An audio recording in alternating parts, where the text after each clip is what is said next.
Toss കിട്ടിയിട്ട് batting തന്നെയാണ് ശരിക്കും എം ഐ ചൂസ് ചെയ്തത്. അത് ആ ഒരു കോൺഫിഡൻസ് എനിക്ക് ഇഷ്ടപ്പെട്ടു. ഓക്കെ, നല്ല ബാറ്റിംഗ് ആയിട്ടുള്ള ടീമാണ്, അപ്പോൾ അതുകൊണ്ട് തന്നെ ബാറ്റിംഗിൽ തന്നെ തുടങ്ങാം, പ്രത്യേകിച്ച് സ്വന്തം ഹോം ഗ്രൗണ്ട് ആണ്.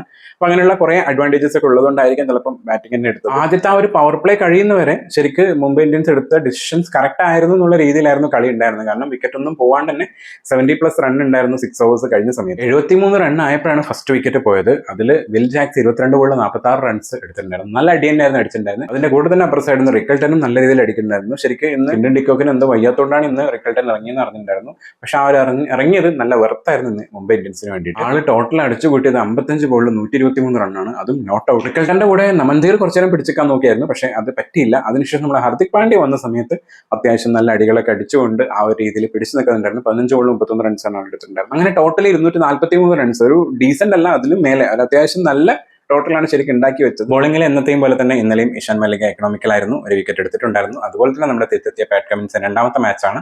പാറ്റ് കമ്മിൻസും അത്യാവശ്യം നല്ല രീതിയിൽ തന്നെ ബോൾ ചെയ്ത് വിക്കറ്റ് ഒന്നും കിട്ടിയില്ലെങ്കിലും ആ ഒരു എക്കണോമി 10 താഴെ പിടിക്കാൻ വേണ്ടിയിട്ട് നോക്കിയിട്ടുണ്ടായിരുന്നു. നമ്മുടെ പ്രഫുൽ ഹിംഗെ ഈ IPL വന്ന സമയത്തുള്ള ഫസ്റ്റ് മാച്ചിൽ സ്റ്റാർ ഓഫ് ദ ബോളർ ആയിരുന്നില്ല. പക്ഷെ ഇപ്പം അതിനുശേഷമുള്ള മാച്ചസിലൊന്നും ആൾക്ക് അത്ര വലിയ ആ ഒരു വിക്കറ്റുകൾ എടുക്കാൻ പറ്റിയിട്ടില്ല. എടുക്കുന്നുണ്ടെങ്കിൽ 1-2 വിക്കറ്റ് എടുക്കുമെങ്കിലും റൺസ് നല്ല രീതിയിൽ കൊടുക്കുന്നുണ്ടായിരുന്നു. കാരണം ഫസ്റ്റ് മാച്ചിൽ എക്കണോമിക്കലായിട്ടായിരുന്നു ആൾ ബോളും കൂടി ചെയ്തിട്ടുണ്ടായിരുന്നു. പക്ഷേ ഈ ഇന്നലത്തെ മാച്ചിൽ എഗെയിൻ 50 മേലെ റൺസ് കൊടുത്തു. പക്ഷേ ഇന്നത്തെ മാച്ചിൽ 2 വിക്കറ്റ് എടുത്തു. നല്ല എക്സ്പെൻസീവ് ആയിട്ടുള്ള ബോളർ തന്നെയായിരുന്നു പ്രഫുൽ ഹിംഗെ. പ്രഫുൽ ഹിംഗയ്ക്ക് കൂട്ടായിട്ട് 3 ഓവറിൽ തന്നെ 50 റൺസ് കൊടുത്തിട്ടുണ്ടായിരുന്നു നമ്മുടെ ഹർഷ് ഡൂബെ.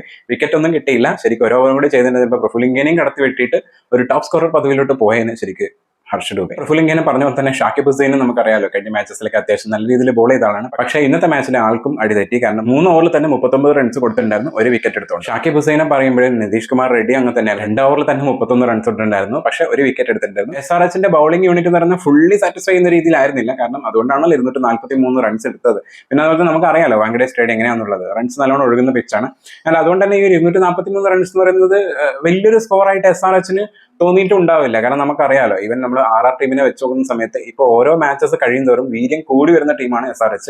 അത് ഇന്നലെ ബാറ്റിംഗിൽ ചേസ് ചെയ്യുന്ന സമയത്ത് SRHന്റെ കാണാനും പറ്റിയിട്ടുണ്ടായിരുന്നു. ഈ അടുത്ത മാച്ചസിലൊക്കെ ഫോം ആയിട്ടില്ലെങ്കിലും ഫോം ആവാൻ നന്നായിട്ട് ശ്രമിക്കുന്നുണ്ടായിരുന്നു നമ്മുടെ ട്രാവിസ് ഹെഡ്. കഴിഞ്ഞ മാച്ചിലൊക്കെ ഒന്ന് അടിച്ചു കയറി വന്നുമ്പോഴേക്ക് അത്ര വലിയ ലോങ് ഇന്നിങ്സിലോട്ട് പോകാൻ വേണ്ടി പറ്റുന്നുണ്ടായിരുന്നില്ല. പക്ഷെ ഇന്നലെ നീലക്കുപ്പായം നീല ജേഴ്സി കണ്ടുകൊണ്ടാണെന്ന് അറിയില്ല, ഇന്നലെ അടി തന്നെയായിരുന്നു തുടക്കം തൊട്ടിട്ട്. ആ ഒരു അടിയിൽ അഭിഷേകം കൂടി പാർട്ട്ണർഷിപ്പ് വന്ന സമയത്ത് രണ്ടുപേരും കൂടി അടിച്ചു തുടങ്ങിയപ്പം കളി കയ്യിൽ നിന്ന് പോകുന്ന രീതിയിൽ, അതെ SRHന്റെ അല്ല മുംബൈയുടെ കയ്യിൽ നിന്ന് പോകുന്ന രീതിയിലുള്ള കളി സ്റ്റാർട്ടിങ്ങിൽ തന്നെ ഉണ്ടായിരുന്നു. ഈ 243 പപ്പടം പോലെ ചുട്ടെടുക്കാൻ പറ്റുന്ന രീതിയിൽ ഇവർ എടുത്തിരിക്കുന്നുള്ള രീതിയിലായിരുന്നു ഏകദേശം തുടക്കം തന്നെ കളി ഉണ്ടായിരുന്നു. കാരണം ഫസ്റ്റ് വിക്കറ്റ് പോകുന്ന 8.4 ഓവറിലാണ് 129 റൺസ് ആയപ്പോഴാണ് ആ ഒരു ഓപ്പണിംഗ് പാർട്ട്ണർഷിപ്പിനെ അവർക്ക് ബ്രേക്ക് ചെയ്യാൻ വേണ്ടി പറ്റിയത്. അവിടെ തന്നെയാണ് ശരിക്കും മുംബൈ ഇന്ത്യൻസിന്റെ ഇന്നലത്തെ ഫെയിലിന്റെ തുടക്കം എന്ന് പറയുന്നത്.